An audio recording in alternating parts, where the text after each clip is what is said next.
Well, there's this box. Yeah, I like This that. one. They're like yeah, classic. I wanted it to make a. Here's some ASMR.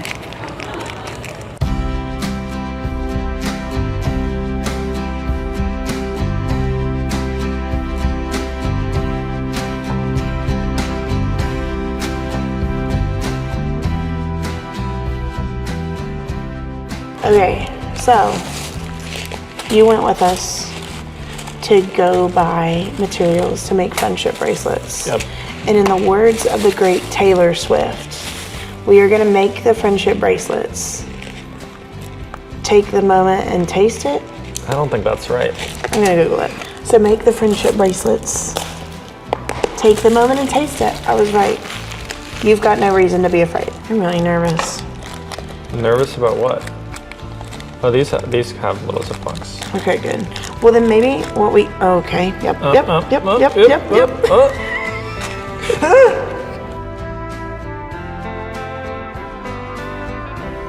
little higher. Okay, a little bit, tiny bit higher. Okay, there we go. Anna rocks. It looks like it says Anna Roy. I thought that you said Anna Roy. That's what I wanted. I wanted you That's so funny. to think that I was putting my own name on here. Anna It's upside down. Is the whole thing upside down? No, it's not. Okay, there we go. Anna rocks. Hands open. Okay, ready? Well, not that high. You really are. You're like a Catholic priest over here. Okay. Just one last look. Okay. Okay. Okay. What does it say?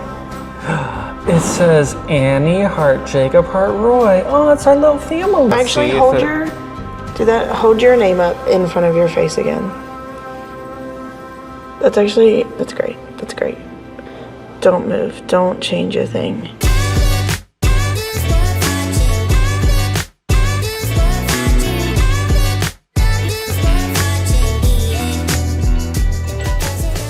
Hi y'all, welcome to Studio 3A. This is an online community of people who are not afraid to ask hard questions. I am Anna, and this is my friend Roy. Hi, I'm Roy. Nice to meet you. Nice to meet you. As we're talking today, we'll be live chatting as this premieres, and we would love for you to chat with us. We love to talk and dance and talk over each other, apparently. We don't talk over each other. We're learning. We're learning. And you can learn with us. So, Roy, what are we learning about today? Today we're talking about friendships, so we're continuing our series on relationships. We did romantic relationships. We did family. Mm-hmm. Now we're talking about friendships. Have you any experience with those? A bit. I think you're my only friend besides Kyler. Surprising. You were supposed to say that you had a lot of friends. Actually, I was going to say surprising. Oh, I do have. The joke didn't. I have work. great friends. Surprising. See, the joke works better that way. Okay. So I thought we could get to know each other a little better by asking some get-to-know-you questions. That's a great idea, because we know each other, but not intentionally. Right. I mean, we haven't. Whatever. Okay. If you could travel anywhere in the world, where would you go first? Okay, I have a lame answer, and my lame answer is in the United States, because Ocracoke. Lame. Yeah. Ocracoke. Say it. Ocracoke is on the Outer Banks of North Carolina. It's my happy spot. spot. A drug that you would do in the Deep South. It kind of is. I'm high on life when I'm there. But my fun answer is I'd love to go back to Greece. I didn't get to see the islands when I was there. Well, I was going to say Greece because that's where Jacob and I want to go for our next international trip, which will probably be our honeymoon. Your honeymoon! That would be so great. But don't go to the islands without me. To pay for it. We're not going to take you on our honeymoon. That's one thing I can guarantee. I don't know that I want to go on your honeymoon, so that's fair. What's a book, movie, or song that has a significant impact on your life? Okay, so I love tattoos. I have tattoos, and I've always wanted to get this tattooed on me. And the phrase is, what's the point of language if you can't say how you feel? Do you know what song that's from? No. It's from Doses and Mimosas by Cherub. I'm not familiar with the song, but the title, Your Face. I want to play it. Can I play it? I don't think that's going to work. Okay, well... We can put a link, maybe, for people.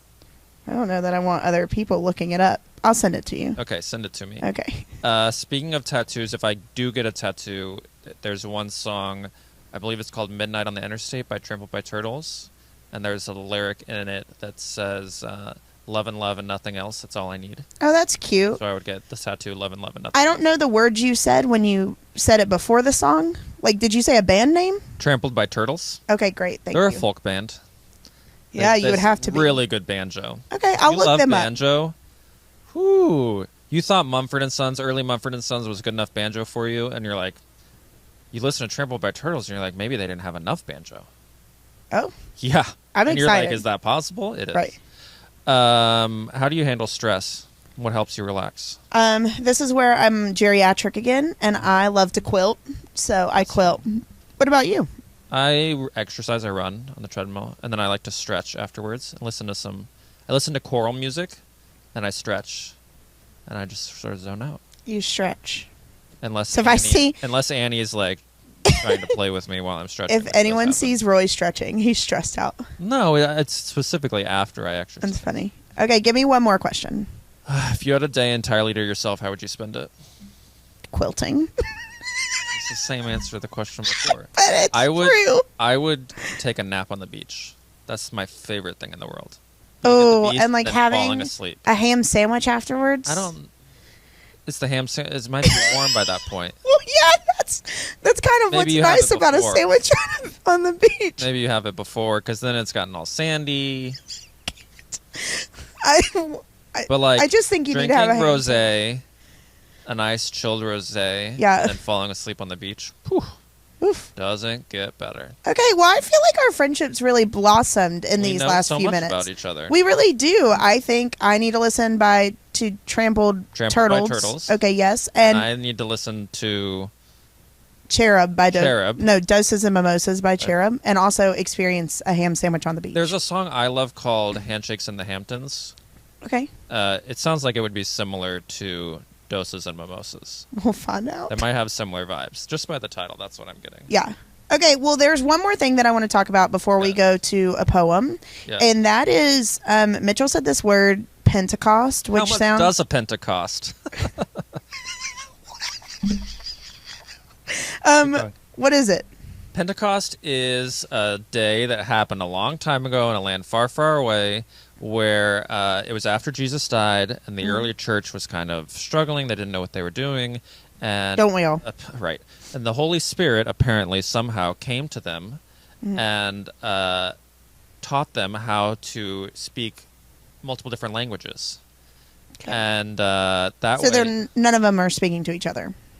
Well, I think they still know how to speak to each other, but now they know how to speak to other people who they couldn't speak to before. Okay. And it doesn't really make sense, like, how it happened or what happened.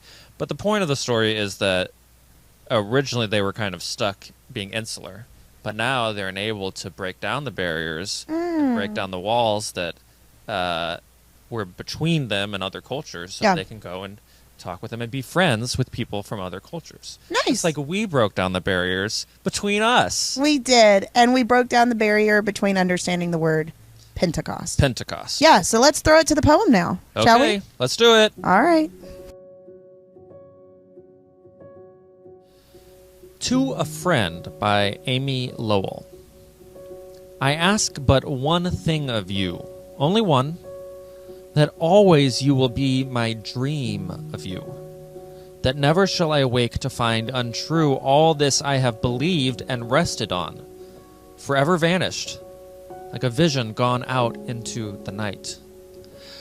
Alas, how few there are who strike in us a chord we knew existed, but so seldom heard its tone, we tremble at the half-forgotten sound. The world is full of rude awakenings, and heaven-born castles shattered to the ground. Yet still our human longing vainly clings to a belief in beauty through all wrongs. Oh, stay your hand, and leave my heart its songs.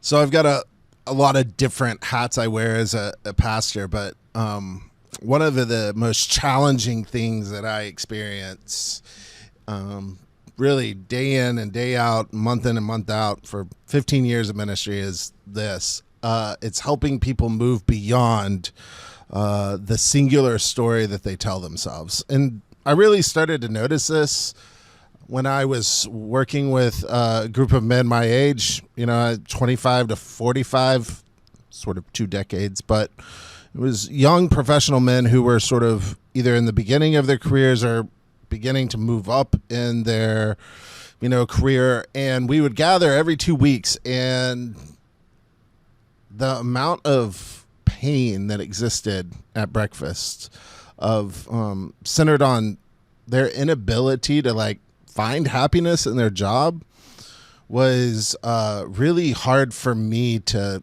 handle, because I don't know how to fix that for someone. Not that it is my job to fix it, but there was this idea that they were sort of trapped in the story that they keep telling themselves, that essentially happiness is something that they can achieve. It's something that they can build for themselves. It's something that is always just around the corner. And this struggle is rather unrelenting and encourages us, I think, to remain confined in a world of our own creating.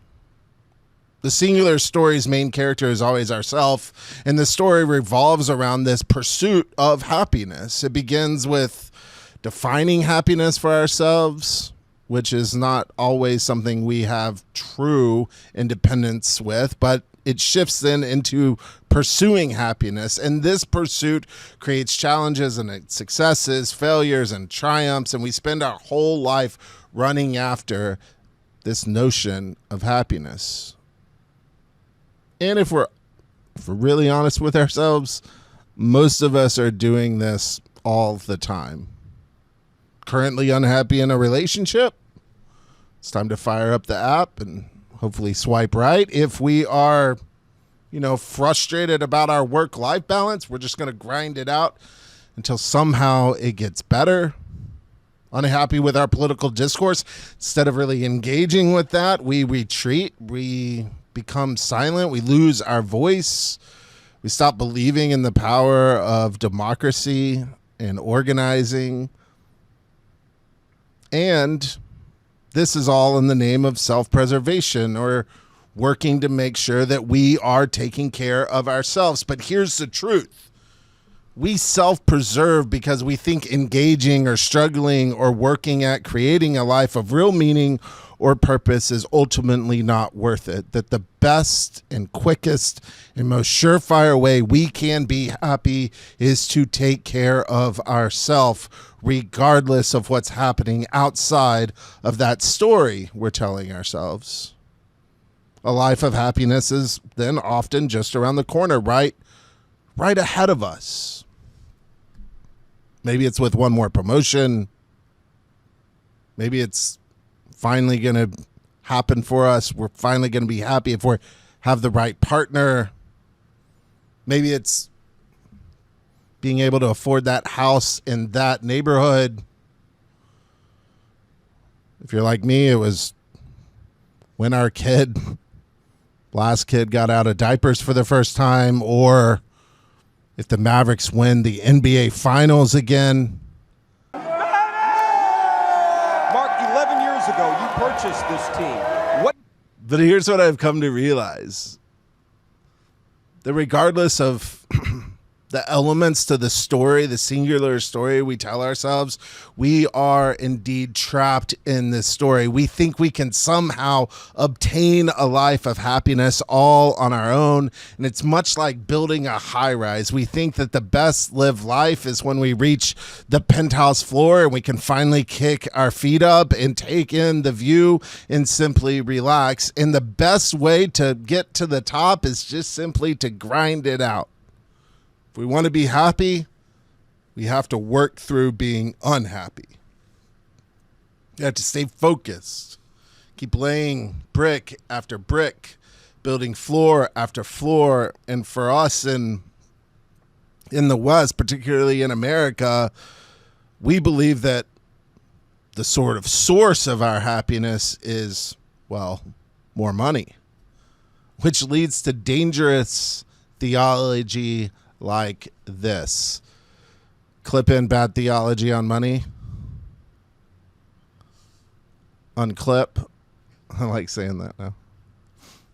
But here's the truth of the gospel, the purpose, I think, of the Pentecost story. We are inherently obsessed with the singular story and elevating our way to happiness. We are trying to build vertically. We want to rise above those things that cause us to be unhappy, and we trust that one day we will ultimately succeed, that we will, brick by brick, floor by floor, reach the top, take in the view, and finally be happy.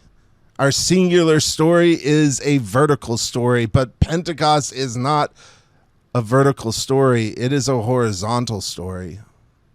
It is a story in which we see God expanding who is at the table. It is an expansion of relationships. And at the heart of the Pentecost story, this idea that God's going to show up and help people understand one another through difference, through culture, and use diversity as a tool for God's love saturating the world. At the heart of all of that is friendship. Because if we really want a life of meaning and purpose, if we want diverse, meaningful, ongoing relationships that force our story beyond a singular perspective, we must cultivate friendships with folks who live outside of our narrow view. Pentecost then is an opportunity for us to see that God is constantly inviting us to see beyond the singular story we tell ourselves and to begin to trust that true happiness and joy exist in the relationships we have with others, unique friendships that are only made possible because we stop seeing the purpose of our life being solely for ourselves. What does it look like then for friendships to be more than simply self-serving? What does it look like when we invest in our friendships with others because we are finding that together we're bringing in a new way of being? I began to realize that when I was sitting at this breakfast, the most helpful thing that these men, right, came up with was the relationships that they started to form with others. And as their friendships deepened, the conversation changed. It was no longer, how do I survive this really tense time in my profession, or how do I survive, having a third kid on the way? How do I survive, right, the financial debt that I'm in? Those sort of questions and seeking those types of answers gave way to, hey, how's it going with you? And when is the next time we can hang out? And when we begin to see others as an opportunity to see beyond ourselves, we are left with friendships that deeply impact not only our life, but the communities and the cities that we call home. God's work at Pentecost is about expanding the table so that we can expand our field of view. It's like putting a wide angle lens on a camera. In fact, the entire book of Acts is really about expanding the view, moving horizontally instead of vertically. We are obsessed with ourselves in America, but the truth of the gospel is that we, because of God's grace and love, we can become obsessed with the well-being of others. And friends, that is where true happiness or joy exists. When we stop and realize that it is not about us reaching the top like the Tower of Babel, it is an opportunity for us to pull one more seat up to the table. So if you're struggling with this idea that happiness is just around the corner, and you've been telling yourself that for a while, and that's sort of the narrative loop that is stuck in your story, if you're tired of feeling unhappy, but, committed to pursuing happiness at all costs, then I invite you to see a different way, a different path, a different story that involves important friendships with unlikely people.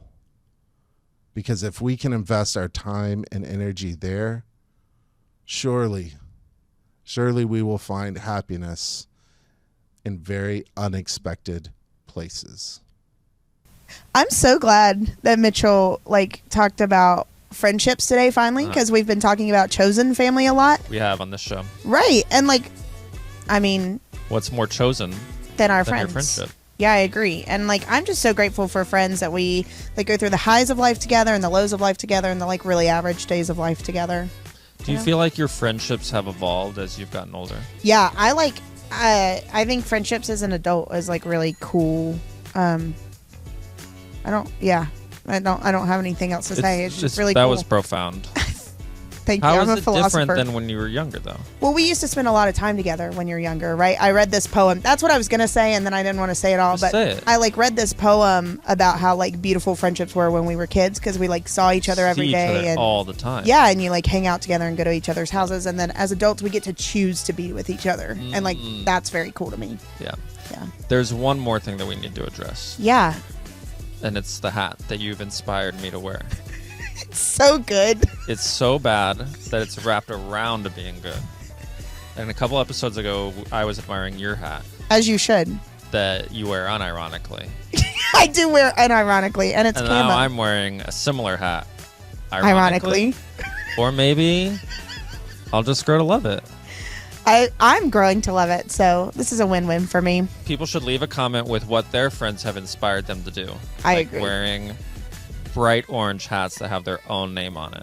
Yeah, let us know what your friends have inspired you to do, ironically or unironically. We're so glad you're with us. We can't wait to see you again next Tuesday. Peace.